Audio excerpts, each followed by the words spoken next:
Alright guys, welcome back to Strong Successful Male. So for today, I'm going to go over an article titled, Inflated Self-Value is a Massive Modern Dating Problem.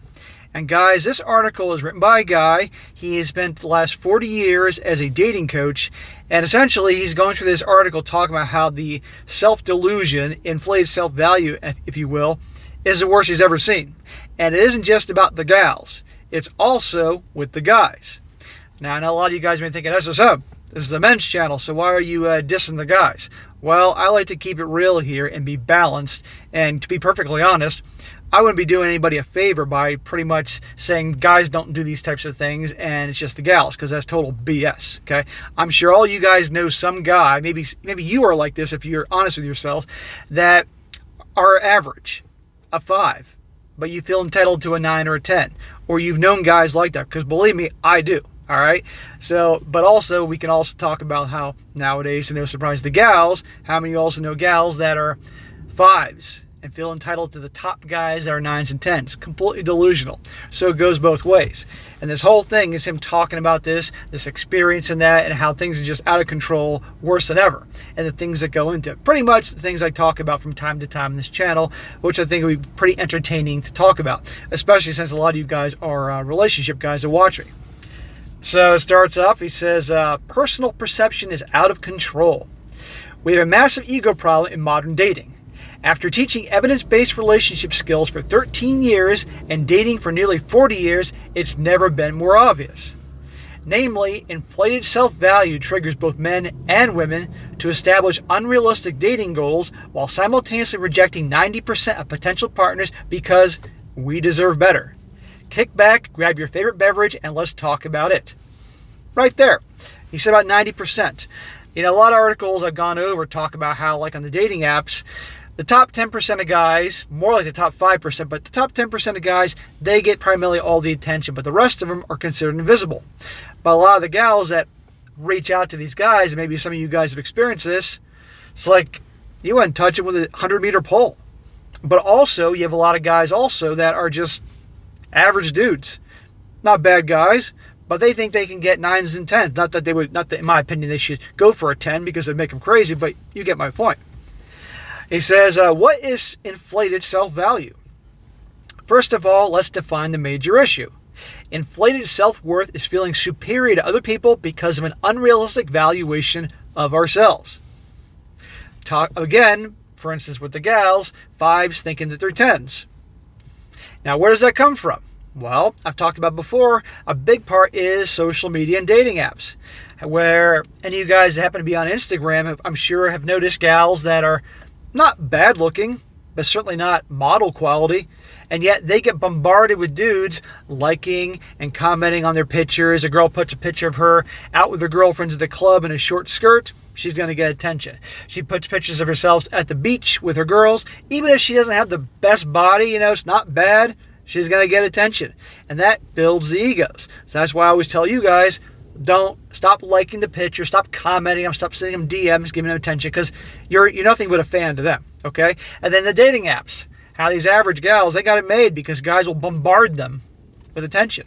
So you get enough of that, you start thinking of yourself. See what I mean? And there's different ways of looking at it for guys as well. It says here, in other words, many people strut around like they're perfect 10s. It's based on the self-assessment bias, well known and well studied in psychological circles. For example, at the extreme, narcissists think they are literally better than everyone else. So they seek other ways to demonstrate and demand their superiority. Even many non-narcissists feel entitled to a lifestyle and to partners far outside their ability to attract long term. Oh, we might attract someone temporarily for a one-night stand or casual dating, but they don't want to commit to us. We believe our own BS. That's the simplest definition of inflated value. And here's a little quote from a dude, Bill Bailey. He says, we live in the age of entitlement as opposed to enlightenment. So again, I'm sure some of you guys know people like this, both men and women. And it's just like, I can think of a buddy of mine I've known for a long time. It's like he always interested in 9s and 10s. And it's like, dude, have you looked into a mirror lately? Have you seen your waistline? Have you seen your bank account? Have you seen where you live? Do you understand your elements of your personality? You know, good guy, guy's guy, but it's like, come on, bro, you're not going to get 9s and 10s. He goes on, it's not that we're all big-headed, egocentric maniacs. Liking yourself is not a problem. It's natural to feel confident and proud about yourself. In fact, most people with low self-esteem remain single their entire lives. That being said, when you have an unrealistic definition of personal value, your dating life also suffers. You are too big for your britches. You're like the 5-year-old defiantly trying to power wash the house. You're going to lose control, make a mess, and then blame the tool, not the user. We confuse feelings with facts. But facts matter in the real world. If you jump off a 10-story building, it doesn't matter how strongly you believe that you can fly, you're still going to fall. Exactly. Why does inflated value destroy dating? Inflated value destroys dating by shifting blame, ignoring personal responsibility, and encasing ourselves inside a delusional bubble where self-awareness and introspection does not exist. Sounds about right.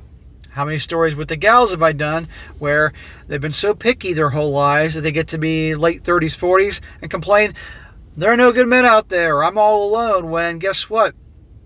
You're a 6. You don't have a whole lot to offer. And yet you're trying to go for these top guys that, quite frankly, wouldn't give you the time of day.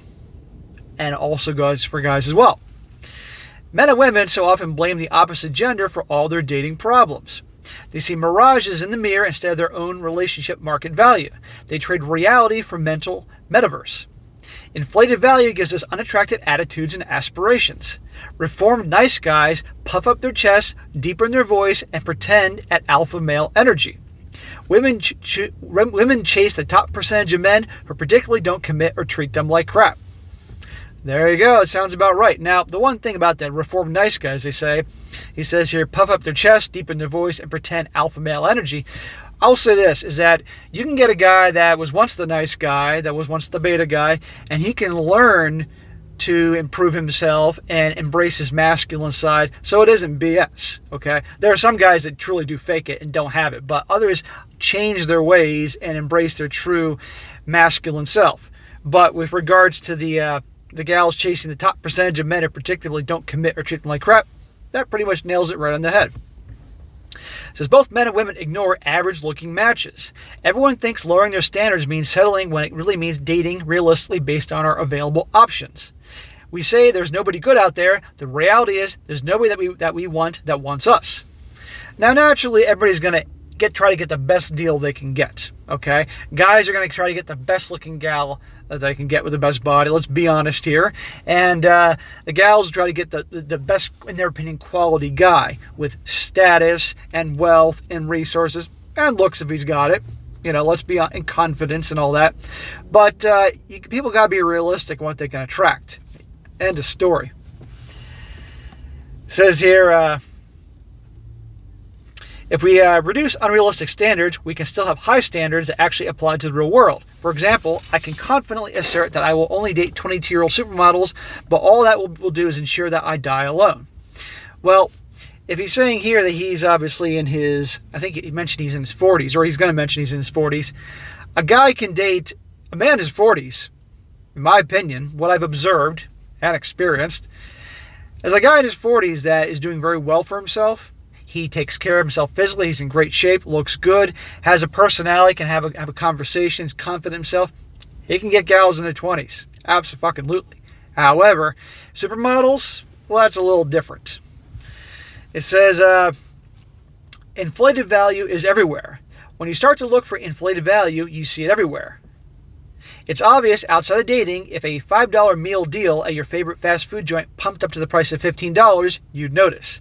If gas prices surge to $20 a gallon, there might be chaos in the streets. But when it comes to more subjective areas of life, such as dating, we blindly accept our own self-delusions. It's easier to spot in others than in ourselves. We think we can still attract the same caliber people at 45 years old that we could pull at 25. Well, again, going back to that, a man who's in his 40s, who's doing well for himself, he's got resources, he takes care of himself, he's in good physical shape, good personality, charming, he can get gals in their 20s. We can all go back and forth on the reason the gal's with him.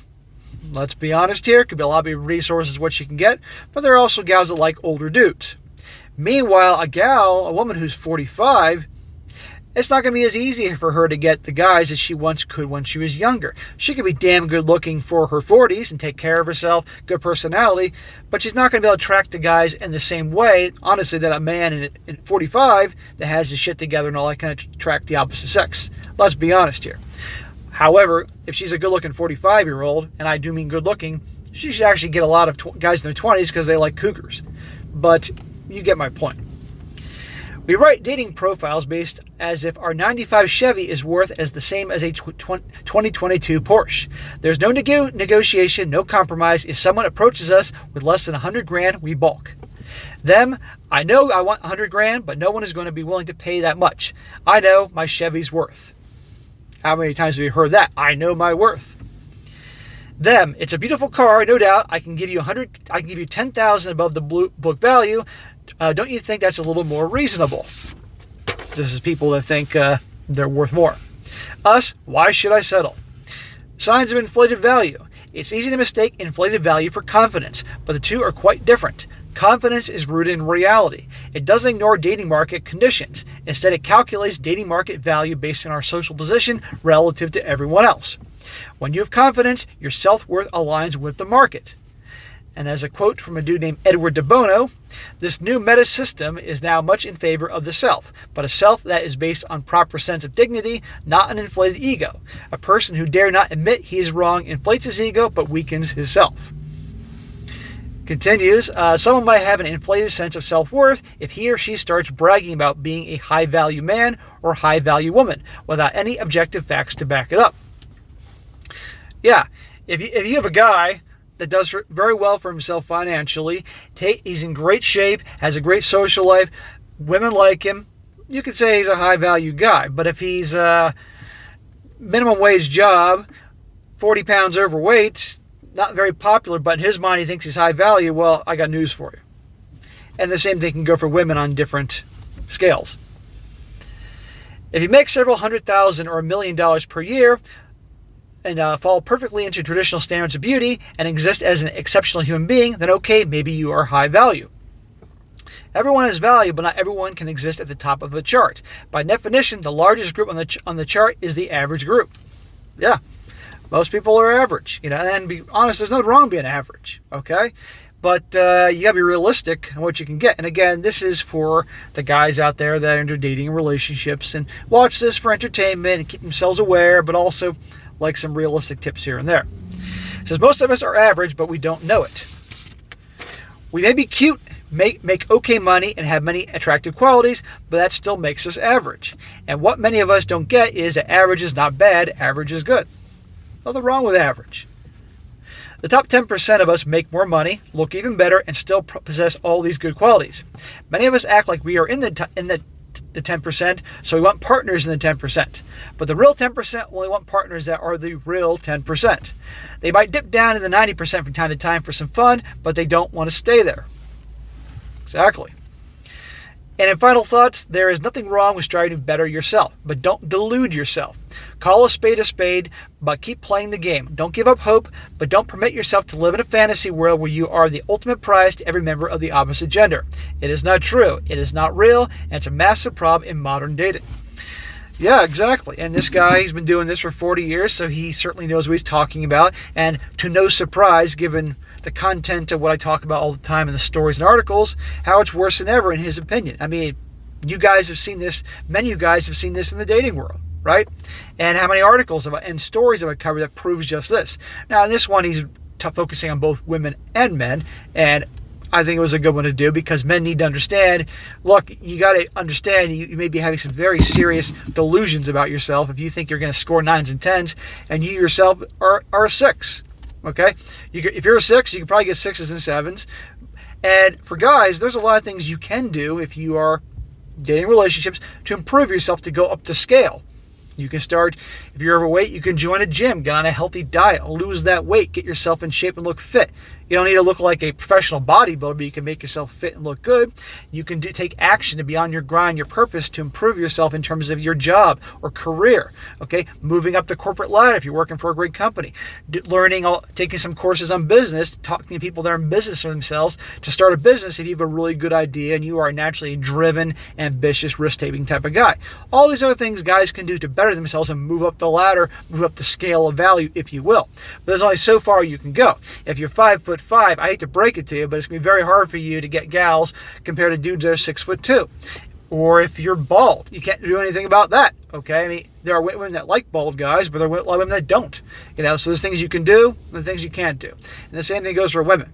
But it seems to me, in my experience, who do you think is more diluted? Who has more of a higher diluted sense of value? Well, we all know the answer to that. I definitely agree there. But all right, guys, that is it for today. That'll be a good one to cover. This is from a guy who's been doing this 40 years, and he's reinforcing a lot of things I talk about nowadays. And back to the whole social media thing.